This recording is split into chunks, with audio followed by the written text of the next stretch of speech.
देखिए, माननीय अभिनव सिन्हा जी जो है यहाँ पर आए हुए हैं और उनके साथ तमाम प्रोटोकॉल भी है। जैसा कि आपको बताते चलें कि लाभार्थी संपर्क अभियान के तहत अभिनव सिन्हा जी लाभार्थियों से मिल रहे हैं और यह जो है इस समय सिदासपुर में है। देखिए जो है जनता के बीच में उनका कुशल क्षेम पूछते हुए अभिनव सिन्हा जी, जैसा आप लोग जानते हैं कि पूर्व रेल मंत्री और कश्मीर के राज्यपाल मनोज सिन्हा जी के पुत्र हैं और गाजीपुर लोकसभा सीट से भावी प्रत्याशी के रूप में भी इन्हें जाना जाता है। आइए इनके विचारों को सुनते हैं। कि आज लाभार्थी संपर्क अभियान के तहत शिवदासपुर की इस धरती पे आप सबके बीच मुझे आने का अवसर मिला है, तो आप सब वरिष्ठ जनों के चरण में अपना शीश झुका के मैं अपना प्रणाम ज्ञापित करता हूं, अपना धन्यवाद ज्ञापित करता हूं।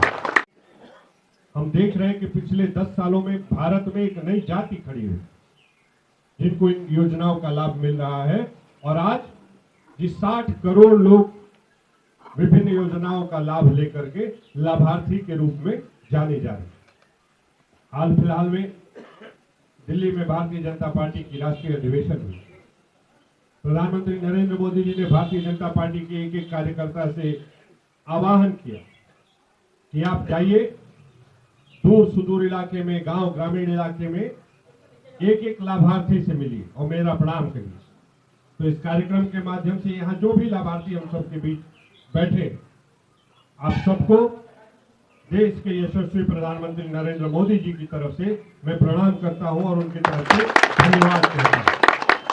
जी मैं आपको बताना चाहता हूं, आज 11.8 करोड़ लोग किसान सम्मान निधि की तरह के तहत जी लाभ पा रहे हैं और पिछले घोषणा के बाद से अब तक के समय में 2.8 लाख करोड़ रुपए बिना 1 रुपए भ्रष्टाचार के सीधा किसानों के खाते में भेजने का काम किसी ने किया है तो प्रधानमंत्री नरेंद्र मोदी जी ने किया।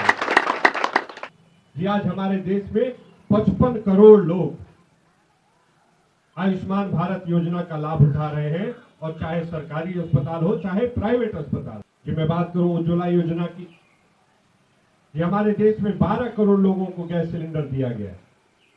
मैं बात करूं शौचालय की, स्वच्छता अभियान की, लाल किले की प्राचीर से जब मोदी जी ने स्वच्छता अभियान की शुरुआत की तो लोगों ने मजाक उड़ाया, मगर दिल्ली बंबई के ऊंचे ऊंचे अपार्टमेंट में बैठे ये विरोधी लोग गांव ग्रामीण इलाके में हमारी माताओं बहनों के जीवन में क्या कष्ट था, शौचालय न होने की वजह से उनको कितनी कठिनाइयां झेलनी पड़ती थी, इसका एहसास भी उनको कभी नहीं हो सकता।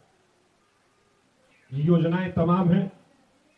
मैं बात करूं अगर प्रधानमंत्री आवास योजना, हमारे जिले गाजीपुर में 90,000 लोगों को पक्का मकान बना करके सुपुर्द कर दिया गया है और 20,000 लोगों को आने वाले समय में पक्का मकान देने का काम ये भारतीय जनता पार्टी की सरकार करेगी। जीवन का कोई आयाम नहीं, देश में कोई गांव नहीं बचा जहां आज बिजली नहीं पहुंची। प्रधानमंत्री जी का सपना है कि आने वाले दिनों में हर घर में नल से पानी दिया जाए, नल हो, पानी हो, बिजली हो, गैस हो, स्वास्थ्य हो। ये 80 करोड़ लोगों को मुफ्त में राशन दिया जा रहा है।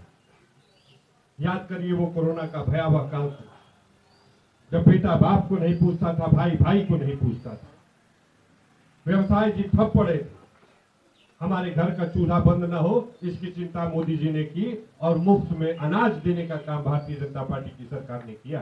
मोदी जी ने घोषणा की कि 80 करोड़ लोगों को 2028 तक मुफ्त में अनाज वितरण किया जाएगा। कि गाजीपुर का एक नागरिक होने के नाते, जी मैं पेशे से एक इंजीनियर था, 3 साल पहले तक सामाजिक जीवन में आने से पहले मैं भी विभिन्न कंपनियों में काम करता था। देश के विभिन्न कोनों में जाने का मुझे अवसर मिलता था तो लोग मेरे से सवाल करते कि आखिर क्या कारण था कि गाजीपुर के लोगों ने विकास को प्राथमिकता नहीं दी और एक ऐसे आदमी को ये शोभा नहीं देता कि मैं किसी विरोधी के ऊपर कोई टिप्पणी करूं। मगर जी मैं आप सबसे आज आग्रह करने आया हूं कि विचार करें।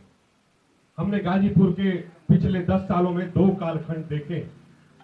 एक कालखंड था 2014 से 2019 का और एक कालखंड था 2019 से 2024 का।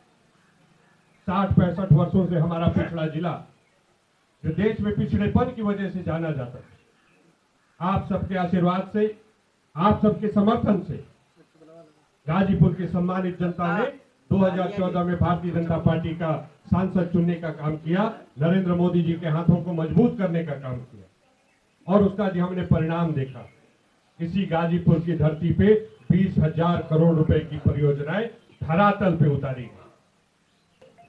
मगर जी मैं जरूरत समझता हूं, मैंने समाचार के माध्यम से जी देखा है कि कुछ विरोधी लोग उसका भी मजाक उड़ा रहे हैं कि आधे अधूरे पुल का उद्घाटन है।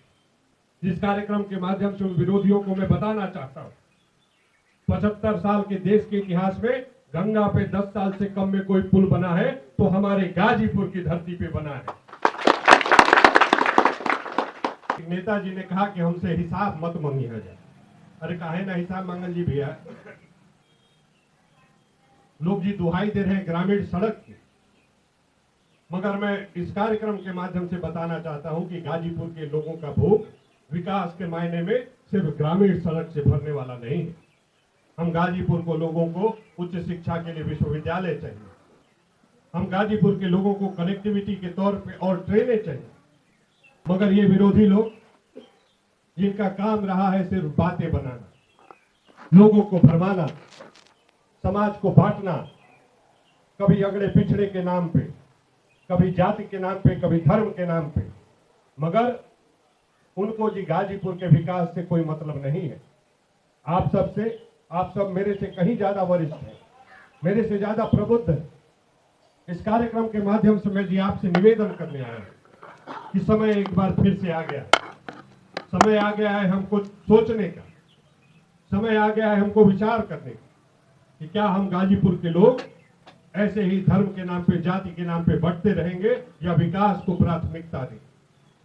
जी मैं आपसे बड़ी विनम्रतापूर्वक और बड़े आदर के साथ जी आग्रह करता हूं, एक बार फिर से 2024 में आप अपना समर्थन, अपना आशीर्वाद भारतीय जनता पार्टी के पक्ष में दे, गाजीपुर से भारतीय जनता पार्टी का सांसद चुने और देश का प्रधानमंत्री नरेंद्र मोदी जी को तीसरी बार बनाए। और आपका बेटा, आपका भाई अभिनव सिन्हा आपको विश्वास देता है कि पूर्वांचल में बनारस छोड़ के कोई जिला नहीं होगा जो विकास के मायने में कंधे से कंधे की बराबरी कर सकेगा। इसके लिए आप सबके प्रति हृदय की गहराइयों से अपनी कृतज्ञता ज्ञापित करता हूं और आप सब वरिष्ठ जनों की चरण में अपना शीश झुका के प्रणाम ज्ञापित करता हूं, धन्यवाद ज्ञापित करता हूं। बहुत बहुत धन्यवाद। जय हिंद, जय भारत। लोकसभा चुनाव को लेकर देश में आज आचार संहिता लागू हो चुकी है। ऐसी स्थिति में गाजीपुर लोकसभा की जनता के लिए क्या संदेश है, क्या कहना चाहते हैं? जी बस एकमात्र संदेश यही है कि जी हम लोगों को गाजीपुर के भविष्य और गाजीपुर के विकास के बारे में चिंता करनी चाहिए। हमने देखा है कि पिछले 5 वर्षों में गाजीपुर के प्रत्येक वर्ग का क्षति हुआ है। गाजीपुर विकास के मायनों में जी नया कीर्ति लिखा होता, मगर किन्हीं कारणों से अब जी उन कारणों पे मैं कोई बात कहूँ जी शोभा नहीं देती। मगर सबसे जी मेरा विनम्रतापूर्वक निवेदन बस यही है कि हम लोग विकास को प्राथमिकता दें, गाजीपुर के नौजवान बच्चों के भविष्य के बारे में चिंता करें और प्रधानमंत्री नरेंद्र मोदी जी को गाजीपुर का सांसद दे करके उनके हाथों को मजबूत करने का काम करें। यही जी विनम्र निवेदन सबसे है। लोग जानना चाहेंगे कि क्या प्रत्याशी के रूप में हमारे यहाँ आ रहे हैं? भाई साहब देखिए, हम लोग भारतीय जनता पार्टी के सिपाही हैं और ये सब हमारा शीर्ष नेतृत्व तय करता है।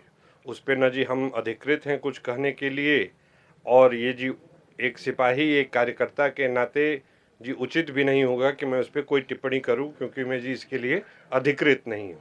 चलिए सर, ठीक, बहुत बहुत धन्यवाद। लेकिन सबसे बड़ी चीज मैं एक चीज ये बता देना चाहता हूं कि आप जो है एक ऐसे नेता दिखे हैं जो कि विरोधियों का विरोध जो है आप शब्दों से नहीं किए, जबकि अन्य नेता इस तरह का काम करते हैं। ये बहुत बड़ी चीज है। ठीक है, धन्यवाद।